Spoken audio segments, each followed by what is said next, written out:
Dos 21 concílios ecumênicos da Igreja Católica, o Vaticano II foi o único que citou e recomendou um teólogo como guia seguro de especulação teológica, e esse teólogo foi Santo Tomás de Aquino. O Dr. Angélico foi recomendado em 2 documentos conciliares: o Decreto Optatam Totius sobre a formação para o sacerdócio e a Declaração Gravissimum Educationis, que trata da educação cristã. O texto da Optatam Totius que cita o Dr. Angélico é o parágrafo 16. Aspas.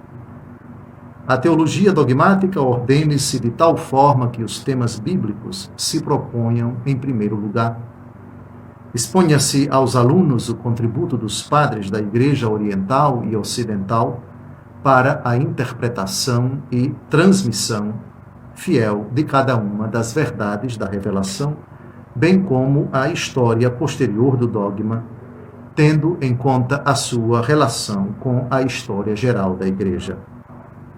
Depois, para aclarar, quanto for possível, o mistério da salvação de forma perfeita, aprendam a penetrá-los mais profundamente pela especulação, tendo por guia Santo Tomás, e a ver o nexo existente entre eles. Fecha aspas. A segunda passagem do Vaticano II, onde aparece o nome do grande doutor da Igreja, é o parágrafo 10 da Gravissimum Educationis, quando trata das faculdades e universidades católicas. Aspas. A Igreja acompanha igualmente com zelosa solicitude as escolas de nível superior, sobretudo as universidades e faculdades. Mas, ainda naquelas que delas dependem, procura de modo orgânico que cada disciplina seja de tal modo cultivada, com princípios próprios, método próprio e liberdade própria da investigação científica, que se consiga uma inteligência cada vez mais profunda dela e, consideradas cuidadosamente as questões e as investigações atuais, se veja mais profundamente com a fé e a razão, conspiram para a verdade única, segundo as pisadas dos doutores da Igreja, mormente de Santo Tomás de Aquino. Fecha aspas. Essas 2 passagens são prova inequívoca do grande valor para a Igreja, de forma particular para os futuros sacerdotes, do estudo do pensamento de Santo Tomás.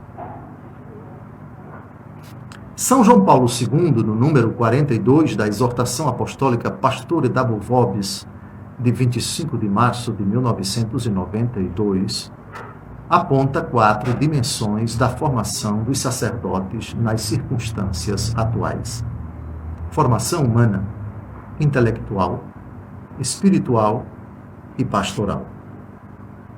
Ainda que haja muito o que dizer sobre a importância de Santo Tomás de Aquino sobre a dimensão humano-afetiva, espiritual e pastoral da formação para o sacerdócio ordenado, trataremos aqui apenas do interesse da doutrina do Angélico para a dimensão intelectual, por uma razão muito simples. No decreto Optatam Totius, há pouco citado, Santo Tomás é recomendado no capítulo que trata da revisão dos estudos eclesiásticos, mais precisamente quando aborda as diversas disciplinas e os métodos da filosofia e da teologia. Portanto, o contexto é exclusivamente relacionado à dimensão intelectual. A Ratio Fundamentalis Institutionis Sacerdotalis, documento da Congregação para o Clero sobre o dom da vocação presbiteral, de 8 de dezembro de 2016, ensina que a formação intelectual destina-se a levar os seminaristas a atingirem uma sólida competência no âmbito filosófico e teológico, mas também uma preparação cultural de caráter geral, de tal maneira que lhes permita anunciar de modo credível e compreensível aos homens de hoje a mensagem evangélica, estabelecer um diálogo profícuo com o mundo contemporâneo e sustentar com o lume da razão a verdade da fé, mostrando a sua beleza.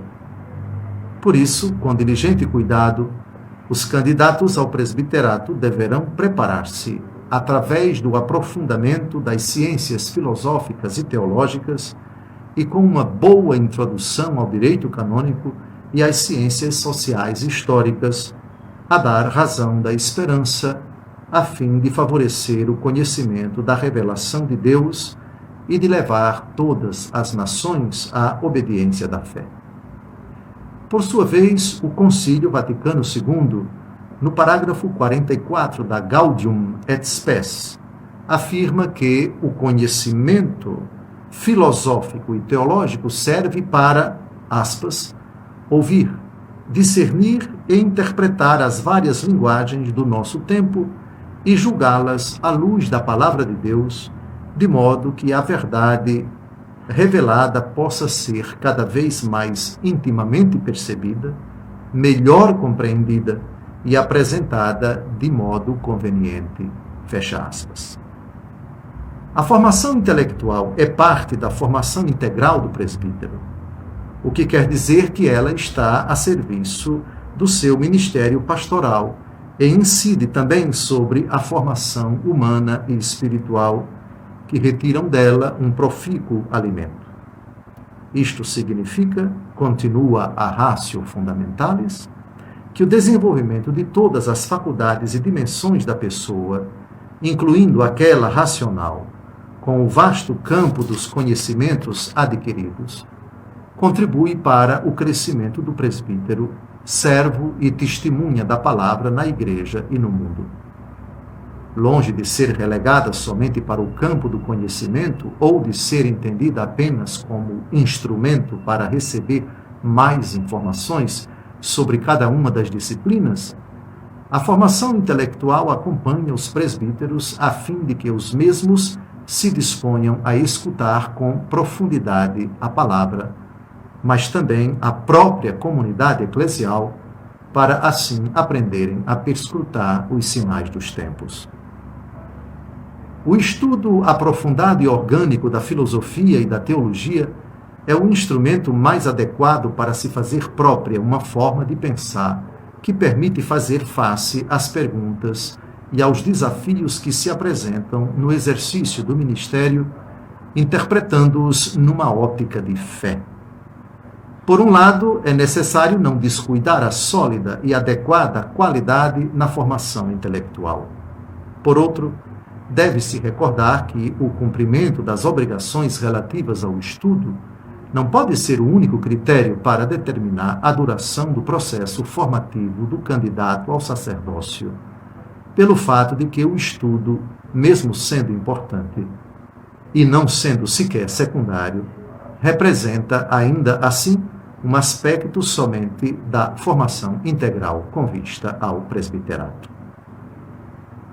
Assim consideradas as coisas, pergunta-se: como se insere hoje o ensinamento de Santo Tomás no contexto bastante abrangente da formação intelectual dos futuros presbíteros da Igreja?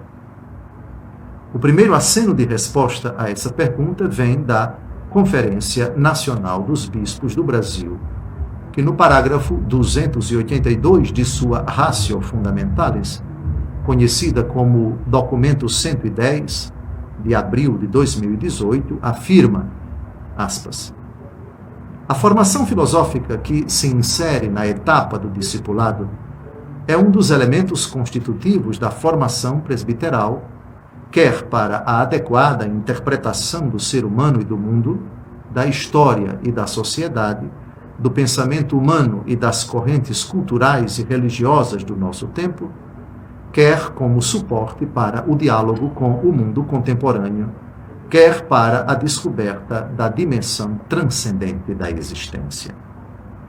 Os institutos de filosofia, além de centros de estudos, voltados primordialmente para a atividade intelectual, são também, e por excelência, ambientes de formação vocacional e presbiteral. Nos estudos filosóficos, continua a CNBB, desse importância especial a Santo Tomás de Aquino, cuja doutrina é o instrumento mais eficaz, não só para fundamentar solidamente a fé, mas também para colher com utilidade e segurança os frutos do sadio progresso. Fecha aspas. Essas palavras da CNBB se alinham perfeitamente com o ensinamento de Leão XIII sobre a figura de Santo Tomás na sua filosofia e na sua teologia. Diz o pontífice na encíclica Aeterni Patris, de 4 de agosto de 1879, aspas. Não há setor da filosofia que Santo Tomás de Aquino não tenha tratado aguda e solidamente, pois ele disputou com as leis da dialética acerca de Deus e das substâncias incorpóreas, do homem e de outras coisas sensíveis, dos atos humanos e seus princípios, de modo que nele nada fica a desejar, nem uma copiosa colheita de perguntas, nem uma ordem conveniente de partes, nem um excelente método de procedimento, nem uma firmeza de princípios ou força de argumentos, nem uma clareza ou propriedade no falar, nem facilidade de explicar qualquer assunto mais obscuro. A isso devemos acrescentar que o angélico doutor especulou as conclusões filosóficas nas razões íntimas das coisas e nos princípios mais universais, e em seu seio contém as sementes quase infinitas de verdade e que, no devido tempo, teriam feito germinar com abundantes frutos pelos mestres sucessivos.